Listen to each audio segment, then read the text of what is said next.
Welcome, ladies and gentlemen, to the inaugural episode of Superintendents Unplugged, In Depth with Davis, the podcast where we'll dive deep into the world of educational leadership. I'm your host, Addison Davis, and I'm thrilled to have you join me as we embark on the inspiring journey together. As a superintendent once myself, I understand the challenges and complexities that come with leading a school district.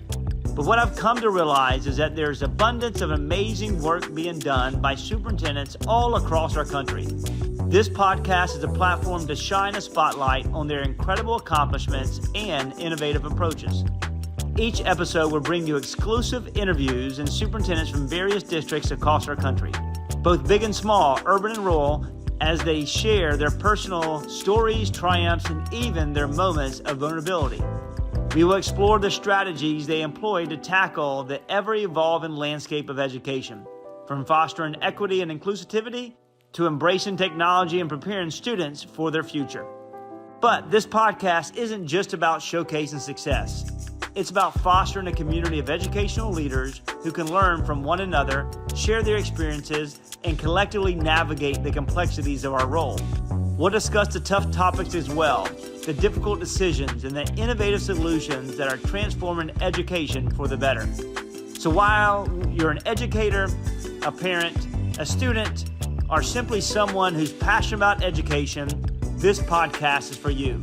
Superintendents Unplugged is your behind-the-scenes pass to the world of educational leadership, where we uncover the stories that inspire, motivate, and empower every one of us. Get ready to be inspired, challenged, and entertained as we embark on this incredible journey together. I can't wait to introduce you to the remarkable superintendents who are changing the educational landscape one district at a time.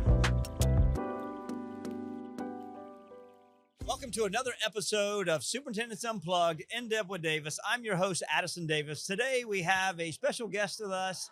We have Scott Menzel, Dr. Scott Menzel from Scottsdale, Arizona. Thank you for being with us today, and we really appreciate it. You know, we're at ESSER. You've done some panel work this week.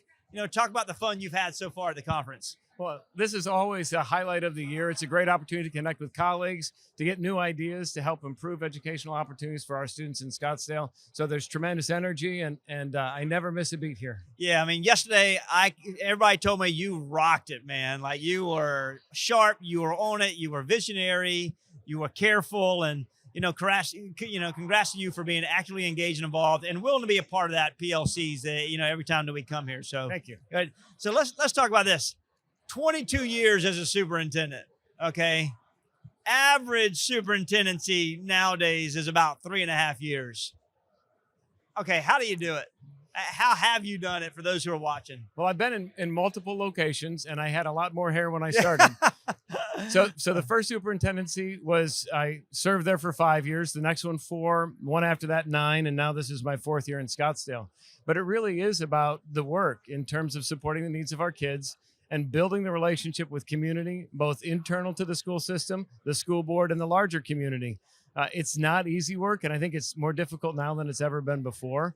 But as long as kids remain at the center of the work, it motivates me to get up every day to do the job. Every day, and I see it in your response. I see that smile and engagement on your face. Let's talk about this. The traditional pathway to superintendency is working from the ground up from a teacher and transitioning into roles to be able to lead. Your story's a little bit different. So talk about your journey and the non-traditional pathway that's led you to 22 years of highly effective, efficient superintendencies. Well, I appreciate the question. I have an undergraduate degree in religion, and I realized by the time I graduated, I wasn't going to go into full-time ministry. That meant I needed to go to graduate school. So I went to the American University in DC to get a master's in philosophy and social policy. I was really interested in identifying strategies to address systemic challenges. So I'd look around when I was in college in California and see that some students had opportunities and some didn't. And that circumstance of birth impacted what someone might be able to experience. And so I wanted to look at what are the systems level solutions that could be pursued. That led to the master's in philosophy and social policy. Wow. While I was in DC, I worked for the Academy for Educational Development in a division called the National Institute for Work and Learning. And we did school to work transition in the 90s. So I got to be a spokesperson for school to work transition as someone who had an undergraduate degree that I couldn't use. I got a master's that helped me think about what I could do. Yeah. And then I came back to Michigan and started working in school to work transition as that implementation rolled out. I built relationships with private sector leaders. Yeah. I got invited to serve as a workforce development director for 3 counties in Michigan. And it was then I realized I was working at the wrong end of the continuum. Employers were saying, just give us kids who will show up on time. Yeah. Soft skills, all the things that, employers will say. So I talked to my superintendent because I was at a county level Office of Education and intermediate school district. And I said, what would it take to be a superintendent? Because I looked around me and I said, I think I could do that job. He said, well, you need to go back and get a credential because you've not been, traditional coming up through the system. So I enrolled in a specialist in ed leadership program at Eastern Michigan University. Wow. And at 33, Whitmore Lake Public Schools took a chance on a guy who'd never worked a day in K-12 as their superintendent. You know what? Fascinating story. I mean, but that journey just talks about your systems thinker, your ability to lead, and your ability to want to make a difference. At 33, leading a school district, doing it with no educational experience, but doing it with success, doing it with grace, doing it with intentionality, and being a surgeon in that approach. Hats off to you. And then now here we are sitting into the, Scottsdale. Tell us about that journey, from moving. And I'm a fan of being able to maximize opportunities and being willing to make the transitions. How's it been in Arizona? So I moved to Scottsdale in the summer of 2020. Okay. So it was right in the pandemic. It was high pandemic, just out of nowhere. high heat. I had promised my wife when I could retire from Michigan, I'd look for a sunnier, warmer climate. Hey, well, you did that. I still have passion for the work. And so Scottsdale selected me. And I had a good transition period from March through June, getting to know people in the system. But no one had navigated a global pandemic. Yeah. And so there were a lot of unknowns. But I would say that having 18 years of experience as a superintendent coming into Scottsdale was really helpful. Absolutely. If I had been a rookie superintendent during the pandemic, it would have been really hard. So learning the community, getting to know who the people were, but then understanding how to connect with other resources, both in Scottsdale and Maricopa County and across the state, I think was valuable. And then, as you know, post-COVID, we've had no shortage of culture war issues and other challenges. Every day, Doc. And, those challenges continue to penetrate our classrooms and they're not going away. And, you were able to attend a session this morning at AASA that talked about safety. We understand that safety is so important to us, what we do and what we're trying to accomplish. We've learned so much from, tragic events and, we're trying to get our school safety, what do we got to do, continue to do as superintendents to make certain we have the greatest, safest environment every day? Well, there's so many components. And for me, first, I want to make sure that our learning environments remain warm, welcoming. They're schools, not prisons. But we also need to attend to not only the physical infrastructure and safety, and we've done that in our Scottsdale schools. We fortunately have the resources to create, the front entrances that ensure that people don't just get on our campuses. Right. We've trained our people in terms of the greatest weakness in a school security situation is someone who props a door or leaves a gate open. And so we have to attend to those kinds of things. But then we also have to attend to the mental health and well-being of our students. Pay attention to the subtle cues and signs of individuals who might then decide they want to do something that would be harmful to students on a school campus. And it means being vigilant all the time. That's right. So never compromise what it means to have a safe, warm, and inviting learning environment, but also being intentional about paying attention to the small things. Absolutely. So we always talk about if you see something, say something. Yeah. Nothing particularly fancy about that. But we had at a middle school in Scottsdale a student who brought a loaded weapon to school in the past month. And we went through all of our training and protocols. Nothing bad happened.